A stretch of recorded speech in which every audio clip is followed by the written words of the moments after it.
welcome back to Tab U. My name's Katrina. Today I'm joined with a very special guest, Beth Fisher from Bridging Commercial. And back in the studio again, we've got Nick Russell from Tab. Should we start with saying hi? Introduce yourself, Nick. Start. Yeah, I mean, you can't even introduce me, but Nick Russell, Sales Director of Tab, back on the podcast after a few weeks off. Very excited to be here. And I'm Beth Fisher. I'm the Publishing Director of MediaNett Publishing. We run a number of media titles in the specialist finance space. So Bridging Commercial, as Katrina kindly mentioned at the beginning, and Development Finance Today, and also a print Bridging and Commercial magazine. We'll go into a bit more about them shortly. Today's episode is going to be on property finance and the media, and we'll kick things off with question number one, which is, what does the role of media have in property finance? I think, in a nutshell, it's to basically inform all parties in the transaction chain in the specialist finance market about what's happening in the industry. So, it could be anything from, new faces at different companies, so BDMs, credit underwriters, just so that our brokers know who to contact, know who to get know who to chat to, new products, case studies, like basically how a product works in our space. And anything and everything data, which is pretty scarce in this space, and a range of products. So yeah, everything. But I think the one thing which we like to do is make sure that we're educating brokers. Mm-hmm. So the majority of our readership are specialist finance brokers and mortgage brokers who potentially could be looking at specialist finance for the first time. So while our readership are experienced and we don't want to, patronize our readers by saying like, this is what bridging is, we do like to put it in a way that is in layman's terms for anyone who's just entering the space and want to know a bit more about it and, expand their toolkit of options for their clients. Yeah, I was going to ask, so you kind of mentioned specialist lenders. Would there ever be an opportunity that you'd go beyond that and start being a resource for everyone in property or everyone in finance? Or do you kind of have an aim just to remain sector specific for us, I guess? Yeah, I think we don't want to be too wide. And I think some publications can fall into the trap where you publish everything and anything and everything in the finance space.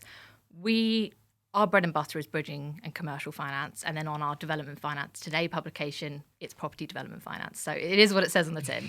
Mm-hmm. But we don't want to go too wide where we're not specialists in what we do.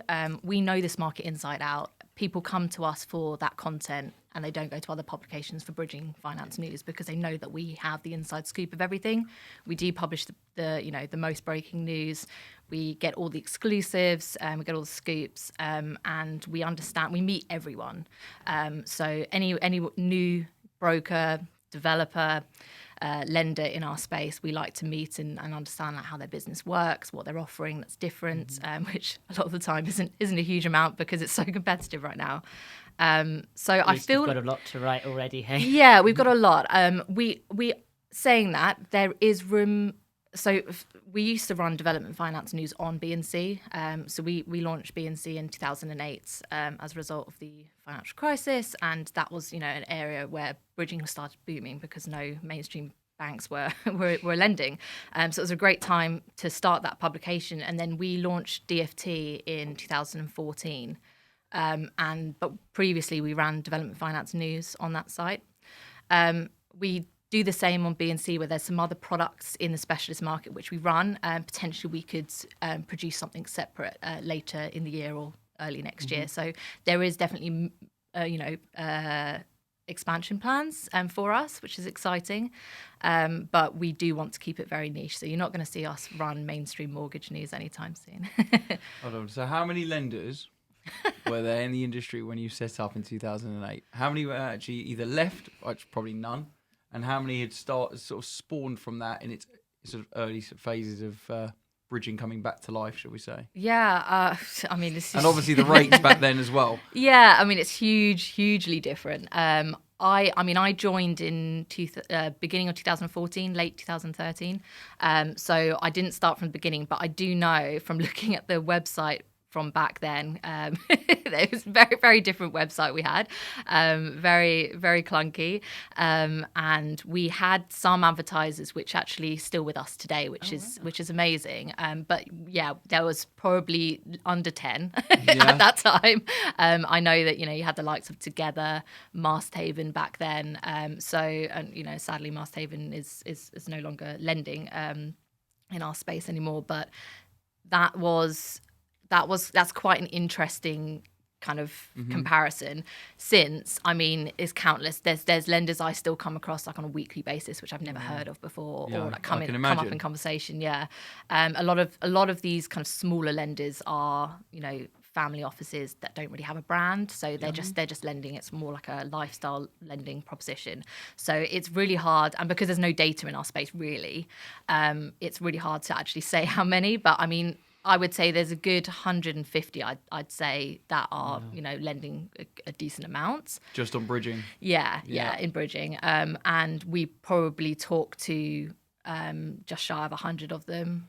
That's mad, yeah, so it's a lot. Yeah, I can imagine. Differentiating them is difficult. The challenge at Tab has always been, what are we doing differently to make people want to come to us, particularly in a time, probably in the last year or two, where we've been at a race to the bottom in terms of rates, which I'm sure you've seen massively. People coming out at lower rates, which has been great for borrowers. I know I've sort of kind of segued a bit, but I think that kind of moves a little bit too with interest rate rises, and let's see what happens now with how lenders view the market moving forward, because they're not going to swallow the cost of additional cost to their own business with rate rises. Well, the rates back then, like in, I guess 2008 time, it was, especially in 2013, it was mainly, it wasn't that far off 2%. It was like, 1.5% plus. And now, you're seeing lenders out at 0.4. Oh, it's crazy. Yeah, it is crazy. It's like commercial finance. Yeah, exactly. And I remember asking, I think it was a couple of years ago when the bank rate started rising, I remember asking the bridging market lenders in particular, how is this going to affect your business? And no, all the bridging lenders said it's not, like, it doesn't affect us, like this won't. But I don't know if it is going to now. They're looking at it. Commercial, 100%, fixed pricing is something that commercial mortgage brokers are really looking at, and that will definitely continue, especially in development space. I actually had a really interesting roundtable with 10 development lenders, including with Tab. Our own Ellie Corman. Exactly. Ellie. So that was a really interesting discussion on the kind of high inflationary environment we're in, and rising interest rates, and how that will impact the development market, which will be massive, I think, over the next couple of years. So bridging, I'm not sure. It's so short term, and it's not serviced in the main. It's hard to see what impact it will have, but definitely on the exit side. Yeah, I'm just thinking more in terms of cost of capital, where someone's writing business now. If their own funding lines are linked to variable rates, okay, and that could have an impact even over a short period of time. And my view of the market is everyone's trying to grab market share. Is how many people are grabbing market share on thin margins, and how much of those thin margins get made almost too thin to be actually profitable. Yep. That's where I can see maybe an impact on lenders overall. Yeah. In a short term. Yeah, this has been an argument that we've been saying, we've been behind for a long time, is, how profitable are some of the bridging lenders in our space? Are they offering another product like a buy-to-let or a longer term mortgage? And the bridging isn't profitable, but it's like with hopes that they'd go on to that more like life cycle product offering. But from the amount that I'm hearing, of brokers getting, up to 2% commission fee, and the product interest rate's so low, and they're doing so much business on that side, I'm thinking, how are they actually making any money? Yeah. But we'll see. The writing is on the wall. I hope they all are, because you want people to keep a profitable business, and healthy competition is always good competition. It keeps all of us on our toes to be innovative, which is only going to benefit brokers for choice and benefit borrowers in terms of their ability to borrow cheaper, which means hopefully they can extract more profit themselves, which ultimately means they'll end up doing more projects, which will mean they'll end up borrowing more from more lenders. Absolutely. It's just the life cycle of our industry, I suppose. Exactly. I think it's always a good thing for the competition, and I hope that continues. It's just as long as it does remain profitable, because if it doesn't, then that's no good for the customer at the end of the day if a lender has to pull out of the market. And employment as well for the industry. Yeah. Okay. We segued massively. I like segueing. This is kind of more, you mentioned when you joined the market, but how did you get into property finance journalism? So I'll probably step back in terms of how I got into journalism in the first place. So I remember, I think I was about 13 at school, and there was one of those kind of like job fair days when you like go around and everyone has like their own like it's like an expo. I went straight to the fighter pilots. I'm like, yeah, I went actually. I think it was a construction stand or something like that. And I was like, this looks cool. It was really cool. Like everyone like had all their gear on for different jobs and like just gave you leaflets and talked about certain things. And I remember walking past a broadcast. I always wanted to be a teacher. So before, I used to pretend to have do school at home with my little brother, and I taught him maths and stuff. Yeah, obviously at a register, that was the best part. So I used to always want to be a teacher, and then I went to this jobs day thing, and there was a broadcast, like a TV newsroom set up. And you had the camera and you had everything on the screen, and you had to basically read a news bulletin out. And I loved it. I was like in my element. And I don't know why. I just really enjoyed it. I loved reading. I loved writing. And I just thought, actually, this would be really fun. And since then it stuck. And I was like, I want to be in journalism, but I thought I'd want to be in broadcast. Yeah. And English was one of those subjects which I found I didn't ever need to revise for or try hard in, but I always got really good grades. Everything else was average at best at. But this one I was like, oh, I just rock up to the exam and it was fine. And that, to me, that was really comfortable. I loved it. So easy life. So I just thought, put the two together. And I studied journalism at uni, did broadcasts in the first year in radio, actually was better at radio than broadcast, found broadcast quite hard because you had to do all the technical bits as well. You have to do everything. And it wasn't really my kind of forte. I was like, actually, I'm better at writing. I don't want to help with the cameras and everything else. I just want to write. So I focused more on print and radio, and then went more into print and online. And then we actually created our own B2B magazine. I think it was called The Baking Sheets for independent bakery businesses. We actually won an award for it. I was really excited. We didn't do a dissertation. It was create a magazine, and our team created that, and it was awesome. And then I interned, and this was my first proper job in journalism. So I worked at Ideal Home, interning, and also at some wedding magazines, some more lifestyle kind of publications. Always wanted to work on a mag. And I found it quite fluffy. It was a lovely environment. It was fun, but I was like, oh, I actually want to write about something quite meaty. And then I saw this job role advertised, and I thought, finance. Never thought I'd be in finance. What the hell is bridging? I remember asking my partner, his dad is a surveyor, and I was like, what is bridging? And he still says it to this day. He's like, do you remember that time when you asked me what bridging was because you were applying for this role? So didn't know it, and most people I think do fall into finance. Yeah, I definitely did. Yeah. I didn't know what bridging was before I started at West One. Right. Almost 10 years ago. Yeah. I had to find out what bridging loan was before I even after I got offered the job. Don't know how I got in. Wow. Don't tell Duncan that. Do you know it now though? Still learning. We all are, I think. Yeah, so. How about you, tab Katrina? you for that, Nick? No?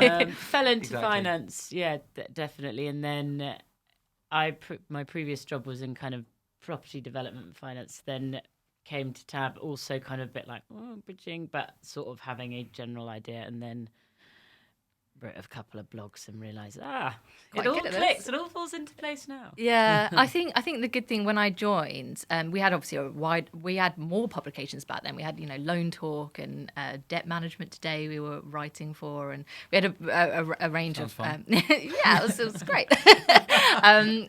So I mean, I loved Loan Talk. I love the second charge mortgage space. That market is so fun. Still talk to quite a lot of the people from that space, even though we stopped publishing that. Because they're in a lot of the lenders that are around today. So yeah, that was fun. We did a really cool awards for that publication each year.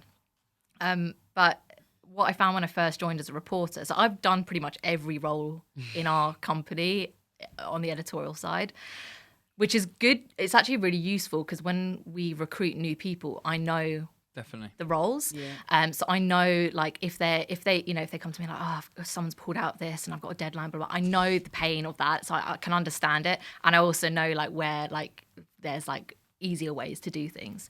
So I find that quite useful. But yeah, when I joined as a reporter, sorry, I'm waffling. I joined as a reporter, and I found the industry so welcoming and just lovely that you could literally, and I think it's also not looking at a negative, but it's very ego-driven. It's very egocentric. So people love to talk about themselves, love to talk about the companies they work at, and love to talk about their journeys. So if I had a question about anything, something really basic, because I was new to the finance industry, I'd call someone up and be like, can you just explain this to me? And they'd love to talk about it because it was great. So you know what? Anyone who's interested in financial journalism, it is a great industry. No day is the same. It's constantly changing, especially in today's environment. And I've been saying that for like 5 years. People do help, and they do give. And I've still got people that I talk to, from day one today, who like I'm really good friends with, and like I can know that I can call them up and trust, their insight into the market, and that that can come to fruition. Some great stories. Good. Brilliant. Yeah. Question number 3. That was a really long-winded answer. No. How do you keep content engaging across print, digital, and social media? So we have a social media manager. So we that's it's kind of a luxury in the trade press, but that's something which we definitely think is important to make sure that we're engaging our readership, and not just talking about us, but talking about kind of wider issues and what we're discussing, mainly in the magazine. Online, especially during the pandemic, we did a lot of virtual roundtables. We were doing one a week for the whole of last year. Wow. It was pretty wild. Yeah. Big bill. It's tiring, but it was good. And they were, our audience were really engaged with that, with loads of questions. I remember we did one on student accommodation, and that one was just wild. We had so many questions. We couldn't get through them all.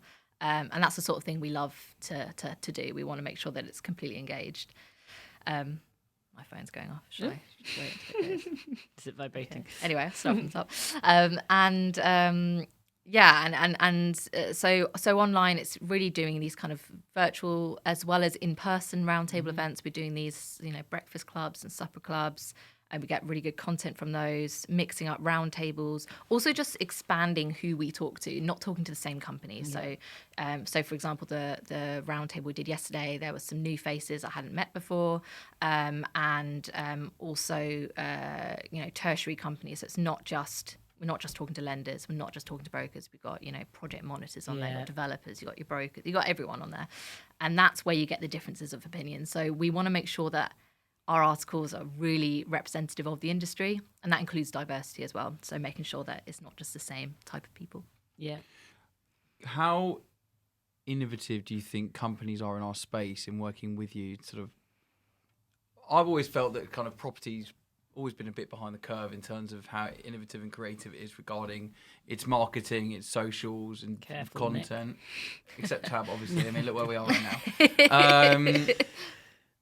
Just want to know where you think, if you think we're lagging behind as an industry, are we on point, or where we can improve in terms of working with media companies for promotion, for marketing, and just general innovation? Yeah, I think, without being too harsh, I think as a whole, the industry is probably a little bit behind in terms of what they could do, what the options are.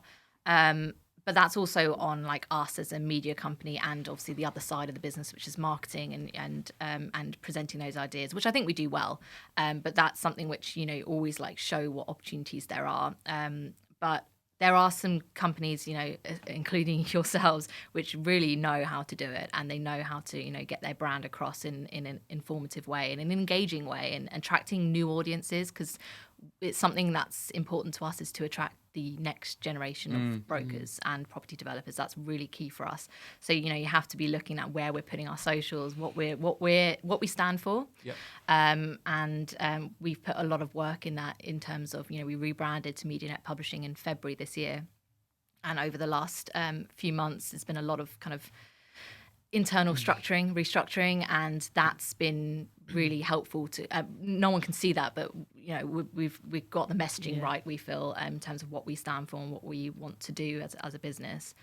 So yeah, there's some companies that do it really well. You know, I've got a really cool kind of filmed roundtable, or not roundtable, filmed interview this Friday, and they're going to be using that as like a disruptive website takeover. So there's actually an interview, things like that, which you can't, like, it's so simple to do, but it just it's more engaging than just the, you know, pop up banner and that's it. I think there's three parts of marketing. You know, you've got consistent marketing, you've got banner advertising, you've got your solus emails, direct marketing. That's all kind of like just to make sure you've got a consistent brand out there. But then you've got the disruptive side of it, where you can do something really different. I find in the print magazine, I'm constantly coming up with ideas. I'm just hoping someone like takes a really cool idea, but it's always, I feel like most people stick with the standard. Oh, I'll just have a double page spread, or just have a full page, just have a half page. I'm like, you can put a free like gift on there, or you can do like a pop up. You can do cutouts on it. You know, you've got perfume ads in like a magazine, and it's glossy and it's thick. Do something like that. Here you go, Tab's new perfume. No. But you could do something where you've got a thicker stock, or you've got really innovative wraparound ads. And I just think there's so much you can do. And we've got so many ideas, because I collect magazines. It's like a big passion of mine. And I see really cool marketing in them. I'm like, we should be doing this as an industry. Yeah. And because it's so competitive right now, and because everyone's offering very similar products, very similar, you know, flexibility, speed, service, it's the same thing that everyone says. To differentiate your marketing and how you produce your socials is so key. Like, it's just, that's really the way to push it out to brokers. And if you do something really different, and it's not even that much different in price, really, when you're looking at it, you're going to stand out. So I just think we, as an industry as a whole, there's definitely more which we can do. Room for improvement. Yeah, definitely. And following on from that, how would you say now the industry's changed in the way it's consuming its media? You know, is there much more of a move towards video content than there ever was? Because let's face it, we're all on our phones looking at Instagram, YouTube, all the rest of it. Everyone likes a quick 30-second video. It seems to be the way people want to take quick information. Yeah. And I'm putting words in your mouth there. I'm just making an assumption, probably based on what I like to consume. Yeah. But just generally, obviously, where it was all just read, and some banner ads, which is what the website was before, you know, the innovation of new media. How do you think one, what we're consuming most, and two, what sort of news do people enjoy reading the most on, particularly on B&C? Yeah. What gets the most hits? Yeah, well, in terms of what gets the most hits, people love to see where people have moved in the industry. Okay, they love it. They want to know who's who. It's a very gossip, isn't it? It is. It's gossip. It's a relationship-led business, and agreed. It's based on trust. This industry, so they need to know who the people are. So definitely, you know, key hires. I mean, the story yesterday with Gavin, who's going to Spring Finance from UTB, you know, that did really well. We knew that would. Yeah, I mean, look, Gavin is a very respected person in the industry. He's been at how long is he at UTB? 8 to 10 years. I mean, he was UTB through and through. Exactly. So that was big news. Exactly. And that's the sort of thing which does get the clicks. I know, and also it seems like everyone wants to know what's happening at Spring Finance, but the Andrew Bloom story, it was a profile piece, and it was all about his career to date, you know, how he started Masthaven with, I think it was 50K. And that's what people love. The aspirational stories are really interested in that. And it's an entrepreneurial market, so that's something they love. So we're definitely putting, you know, more kind of profile features out of like how people got into the industry. So like these kind of conversations experience. People like that's the human touch to it, which this industry talks about all the time. So that's definitely something which people talk about. And we get lots of clicks on, as well as like the in-depth features. So in the magazine, we write really in-depth stories. They're 4,000 words plus on something very niche. So I've been doing the PI crisis in the surveyor market for the last 18 months, and that's been a series I've been putting in the magazine, and that's got a lot of traction just because it's affecting so many in the bridging space. So yeah, it's the very in-depth stuff, and then the kind of entrepreneurial who's who in the market, I think gets the most clicks. And then in terms of how our readers consume news and just in general, and you were saying with video content, I think this is the TikTok trend. It's I can't watch anything more than a minute or 30 seconds anymore, and it is, I think it's quite worrying actually. Yeah. I have tried to refrain from using TikTok that much as a result. We're trying to get on to slowly. I'm not even on it. Well, Nick, Yeah, obviously. I mean, we're not on it in terms of as a business, but it might be something which we look at. I think, it's just, we never went on Facebook. It just wasn't for us. We're on Instagram and we're on Twitter and LinkedIn. But LinkedIn's probably the biggest social channel for us, just because it is where B2B. Everyone is. Yeah, everyone's on there. Again, it's the people they kind of get their news there, as well as then from the kind of outlets you kind of get both. Yeah, also the wet shares, just by liking or sharing or commenting, anyone who you're linked with it'll pop up on their feed because someone's liked or commented. It's the best way to spread that network. Yeah, exactly. It is. It's really true. And I feel, definitely from looking at like our analytics in terms of our readership, there's definitely been a rise in mobile users rather than desktop, which was probably the predominant way that people looked at news. If everyone's in an office and they're like, oh, I'm having a lunch break, I just want to see like who's doing what lender-wise, and they'll look on B&C. I feel like more people are out and about, and they're, especially now when you're allowed to, people don't want to be in the office. They want to be on their phone and out, meeting people. So we do have a higher rise, a rise in people using their phones to consume news, which again means that as media outlets we need to make sure that our user experience is top notch. So that's something which we're constantly looking at and wanting to improve. The print mag has kind of just been about, I can't remember when you started it again, but it's, how's that going? That's looking we just through the other week. So it's bi-monthly. It was last week it came out. It's bi-monthly, which we won't change because for any time soon, just because there's a lot of content in there. It takes a lot of time to put together, and we don't want to reduce that. We want it to be a meaty read, so that will stay as it is. But we are we're working with some really talented freelance journalists who write for some amazing financial national publications. We also have our senior reporter Andrea, who's amazing, and we're looking to almost double the team this year, so the editorial team in-house. So we've got loads of resource for that.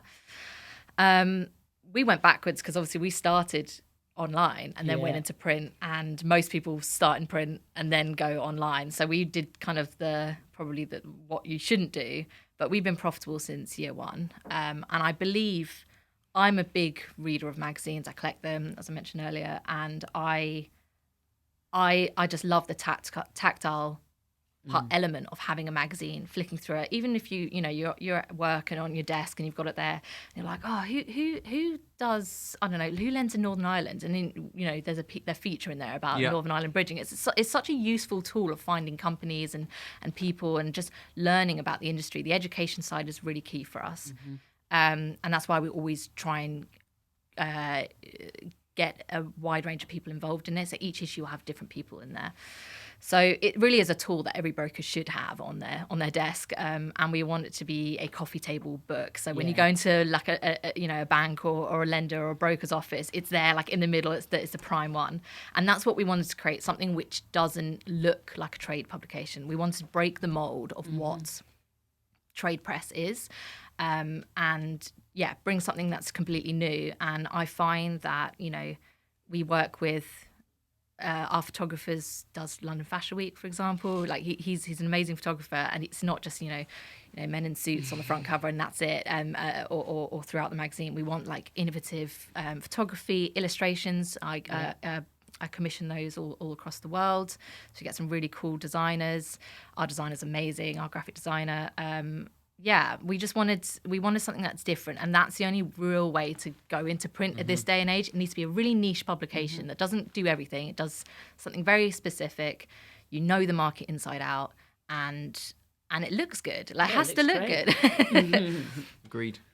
Thank you. No, I agreed. It has to look good.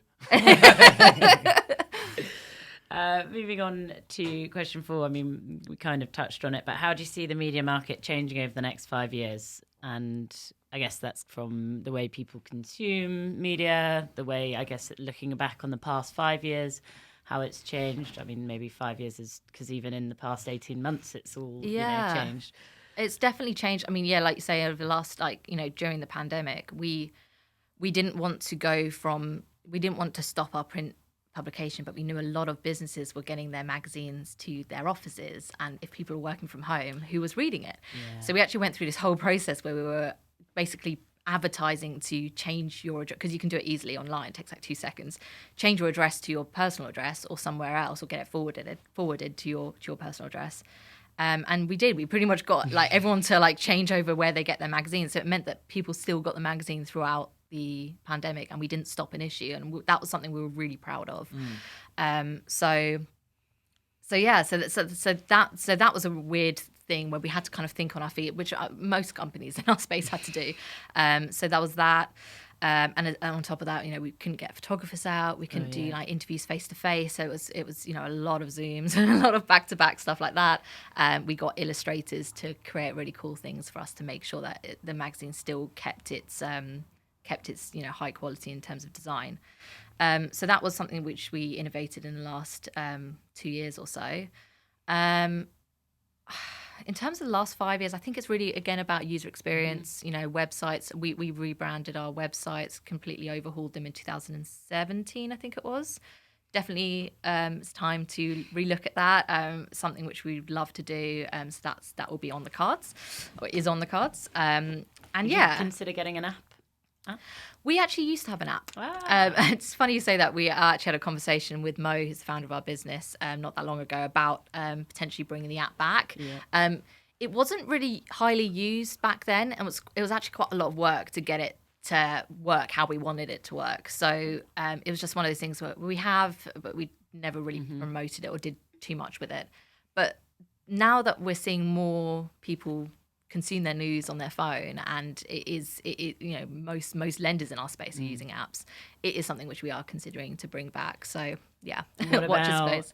Getting the old broadcasting, some television? As long as I don't have to work the camera, then we can help you. YouTube channel for your video content? So we have a YouTube channel for both of our sites. It's something which I guess we don't have like a dedicated schedule every week, like you guys do. Every week we have something on there, but it's as and when we have news content that we want to produce. It's an investment in the business that I'd love to take it. Video content does well on our sites, so yes, we'd love to. What about a B&C podcast? So this has literally been... Can I be the first guest? You can. Thank you. You heard it here. It's been on the cards for ages. I would love to do a podcast. Yeah, I'm surprised you actually haven't got one. I know. Well, we did one together, didn't we? We the did. FP show. That was great because we sort of did a whole day of 15 separate podcasts. It was like the everlasting podcast. It was intense, yeah. It was good. I'm just surprised because I think, if you asked anyone to come on, they would feel that they'll get almost not national. They'll get, for our industry, it's basically national coverage. Yeah. So I think you do really well out of that. I think so. It's just, we just... Obviously, wait till I was even more established, we've got more reach, then we'll let you know when we're ready for you to do your own.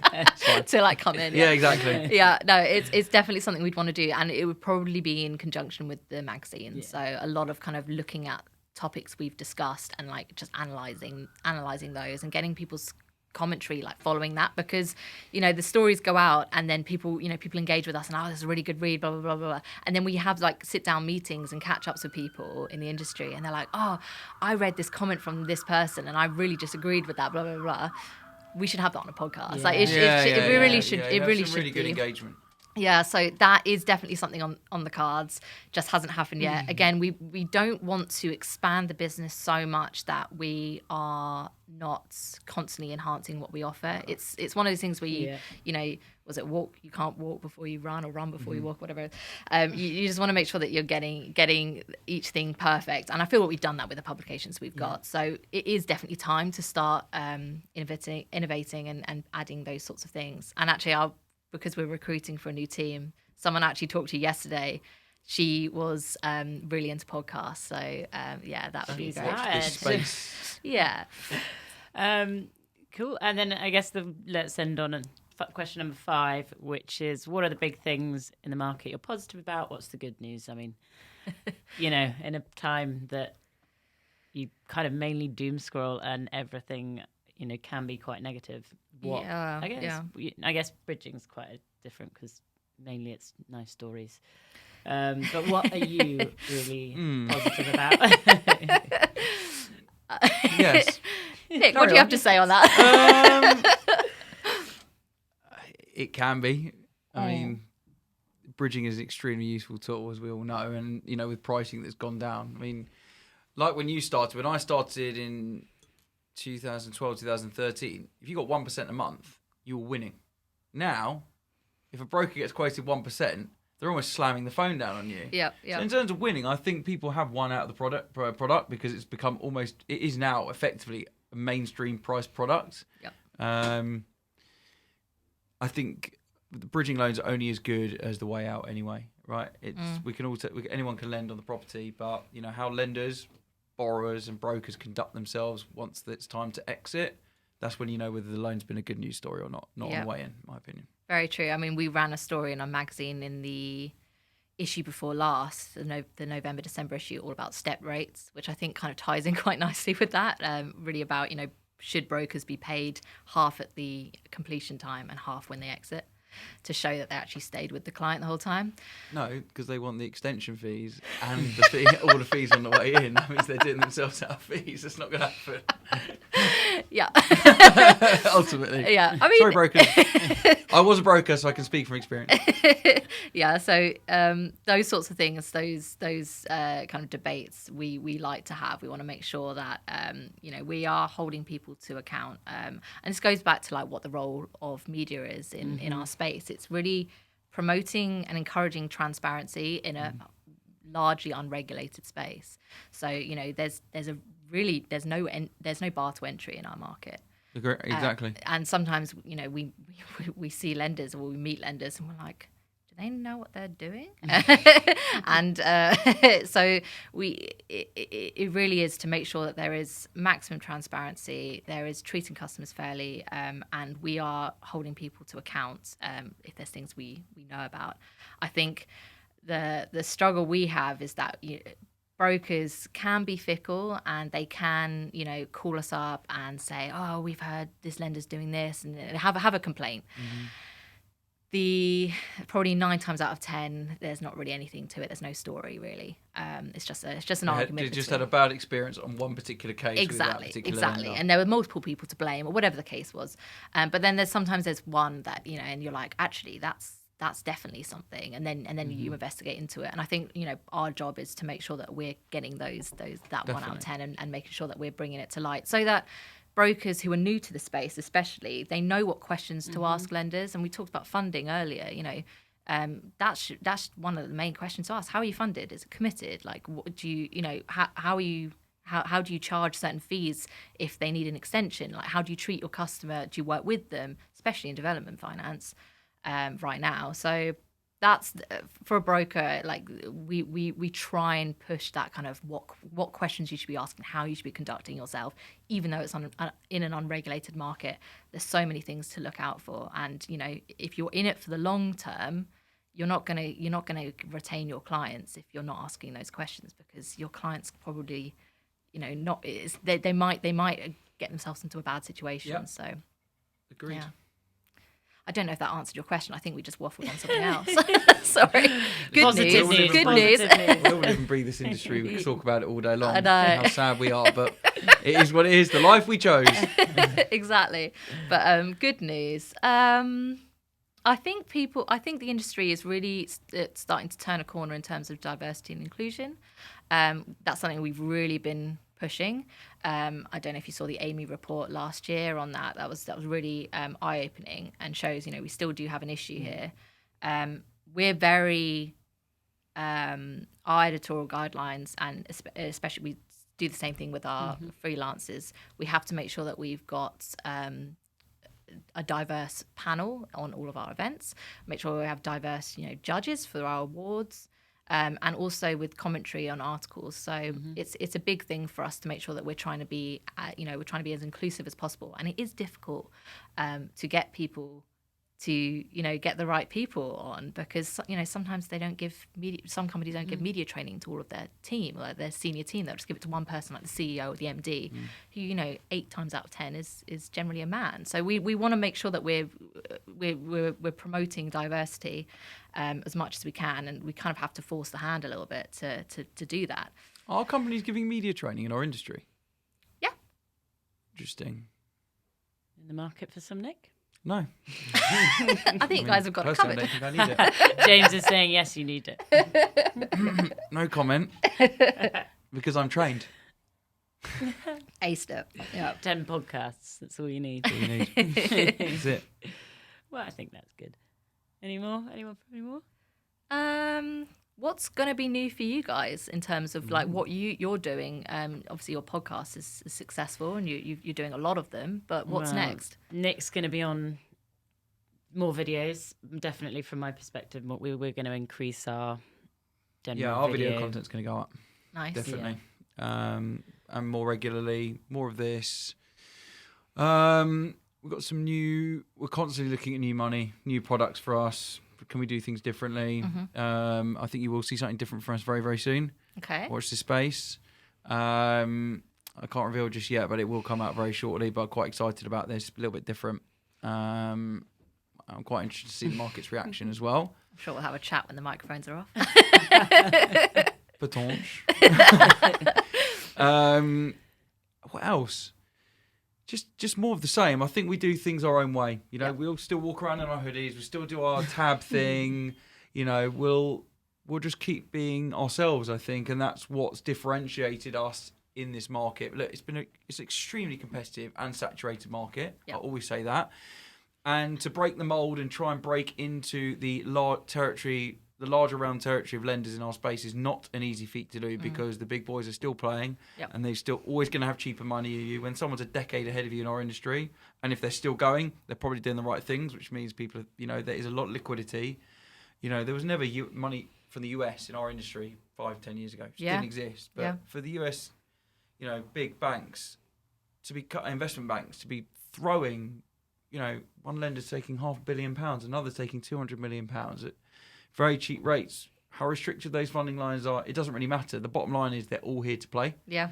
So for us, we've just got to keep our innovation going, because it's what has allowed us to break, whether it's the mold or whether it's break into market share. I'm not going to say COVID has probably worked in our favour. I know it's a contentious point to say it's something that caused so many people misery, but ultimately, there are a lot of lenders stopped lending or paused. We had an opportunity where we were small enough and nimble enough that we could then decide to move forward.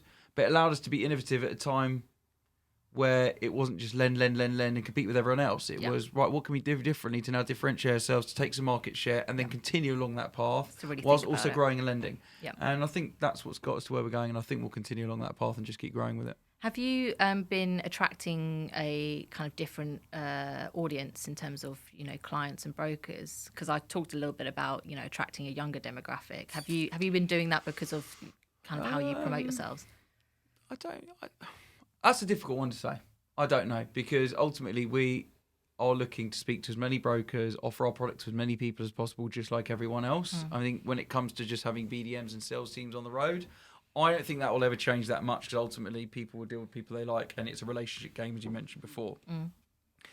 But I certainly think I do get a lot of comments from people saying, saw this video, saw that video, saw the video of your office the other day, would love to come and see it, which has now given us a massive opportunity, by the way, to save time and people to come to us for meetings. Yeah, my God. So, well, I've seen your office. It's amazing. Yeah, and obviously we get breakfast and lunch every day if anyone wants to come down, right? Save me some travel time. You have a free breakfast or lunch And at our at 3 office. p.m. there's snacks. There is. All made by Amazing. chef. I'm waiting for the summer party invite. Yeah, and we That got outdoor it's in a area. great event space. That all adds to who we are, our character. Not the office is a great place to be. Yeah. And we've created a good atmosphere, and I think that atmosphere, I hope, transmits over on the phone when we're dealing with our clients and our customers and brokers and everyone else. And then I got random property people I've known over the years going, saw you won this award, saw you on this video, saw your office, saw your this. I didn't know this about you with your podcast. I didn't even know you consumed our content. Yeah, That's yeah. what gives me satisfaction. Yeah. That actually there are people listening you don't even know are listening, not actually engaging. Yeah. Nice if they did engage a little bit more on the platforms. But Like, subscribe, comment. exactly. But I think overall we must be doing something right if people will come up to you randomly and say, saw this, Yeah. didn't know this, that was Definitely. interesting, keep it going. So How do you guys consume your news? I know you asked me earlier, but that's quite interesting. I'd say mine's mainly from LinkedIn and then through news from the inbox. I'd sort of look at the kind of headlines and then anything that I'll Is this read. for industry related news? Yeah. What about separately. personal General news? news. Both. Where do you get your industry news? If you don't say Instagram. BNC, I'm out the door. So. no, well, I do get it. Normally, because I get the email from you guys that pops up. Yeah. Click straight away. I'll click the link and find out what's going on. I was on your website this morning. I actually read The Week. And The Week? That's my news. I like it. The Week podcast is awesome. Yes, it's so good. It's isn't it? amazing. Yeah, I So love it. cool. I won't say where else I get my news from the industry because it'd be unfair to have you on this podcast and name and shame others, obviously. I won't offer them that plug. This is your plug. But general news I consume from Instagram, if I'm honest with you. Do you? Yeah. Interesting. I'm not on got a Facebook place. anymore. More so because not by choice. 15 years of my Facebook got wiped out while my wife was messing around with her company site on my Facebook. I'm not sure. I wouldn't Facebook mind shut that. it down, and then because I didn't No. reactivate it in 2 weeks, the whole thing got deleted. So I no longer have Facebook. Actually, I'm not that I bothered don't about think it. that's I a kind of bad wish. thing. I kind of wish that mine is. I'm 'cause actually quite sometimes- delighted it's happened. Yeah, because do you not get those posts like every 10 years ago. Yeah, and it's on like, this 10 years day. ago you said this, and you're like, oh God, no, Yeah, did I? And did I look like that as well? I was a bit cringe. Yeah, it's a little. Particularly when I first was on Facebook, it was all about posting, and like my friend would be sat next to me, I'd be like, "Hey, sat next to you." I'm like, what is Yeah, it was an that? update. Why were we giving updates? It was like Twitter, but on Facebook. It was terrible. Do you know what's really like 10 bad. years ago? Stephen Wasserman sent me a picture last week, or 3 or 4 pictures of me from West One 10 years ago. I think 9 or 10 years ago. I just can't believe how young I look. Can, you I thought I was aging. can we get them on the pod? Yeah, come on, let's I see. thought I was aging quite You well. need to but put this clearly up on not. the screen as well. Stephen, thank you for this. Hold on. Got to turn airplane mode on. Uh-oh. We're now going to lose Nick to 45 minutes of emails and Yeah, sorry, other guys. calls. Just had a deal coming. Here we go. It is cringe. Oh my god. You can see me and some. Where's the nearest camera? That one? Wait, you on the Not the taller one. Not the snip. Nick? That's not even bad. I could show you the worst Amazing. one. Amazing. Well, I won't show you the worst one. I think Anyway. we'll wrap it up there before we see any other weird pics of Nick. Yeah, I'm not going to show any, so. That's a bit of fun. Thank you both. Thanks, Beth, for joining us. It's been really, really interesting and good to get to know you a little bit more. No, thank you. Thanks, Nick, as always. No, it's been a pleasure. And Thank you. for thanks, coming on. everyone, for listening, and hope to see you next time. As mentioned, don't forget to like, subscribe, and share. And if you want to come and join me next week, let me know. To have Bye. you. To have you.